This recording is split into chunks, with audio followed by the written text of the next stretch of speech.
What's up, Star Wars fans? Today I'm reacting and reviewing Gallery Star Wars The Mandalorian Making of Season 2 Finale, or basically the behind the scenes of Luke Skywalker coming to The Mandalorian Season 2. So let's get right into it with Jon Favreau's opening words, and he discusses how much Star Wars fans love Star Wars and want to know that the characters that they love and this franchise as a whole that they love are being treated with the respect and love that they deserve. And I know some people out there are going to take that as an attack on the sequels, but I really don't think that was Jon's intention here. If you look at this episode of Disney Gallery, he's setting up exactly what his crew of people did, and that is put a ton of effort and love into bringing Luke Skywalker to The Mandalorian Season 2. But that said, it was also very interesting to hear that Jon Favreau and Dave Filoni, well, they're planning so far ahead that they had actually brought in Mark Hamill to see the first episode of The Mandalorian before it even aired.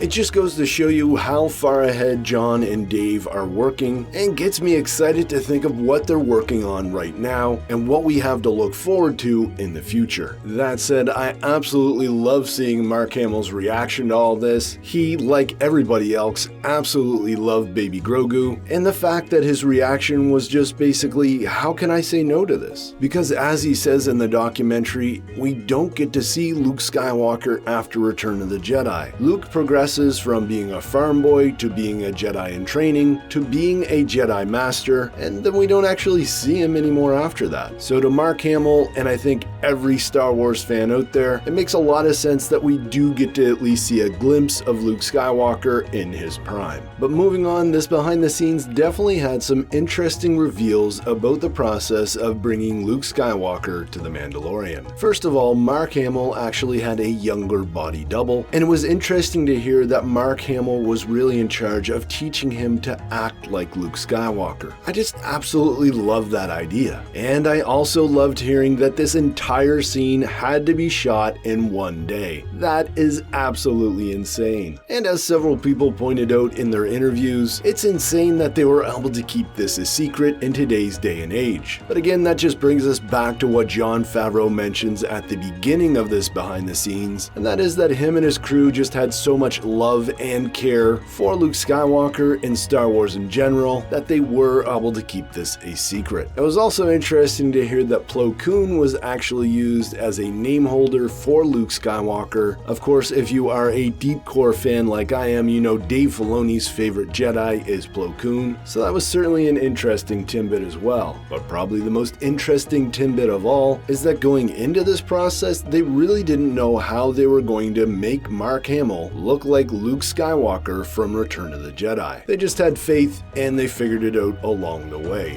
Which is quite the coincidence because, as Dave Filoni says in the behind the scenes, Star Wars should fundamentally have a message of hope, and that's exactly what these fans of Star Wars making Star Wars did. They had a dream and hope that they could bring Luke Skywalker, Return of the Jedi Luke Skywalker no less, back to Star Wars, and well, that hope that they had certainly paid off, and we got one of the best Star Wars moments ever. But hey, Star Wars fans, let me know what you think of the Disney Gallery Star Wars The Mandalorian Making of Season 2 Finale in the comments below, and as always, I'm Mike, thanks for watching, and may the Force be with you.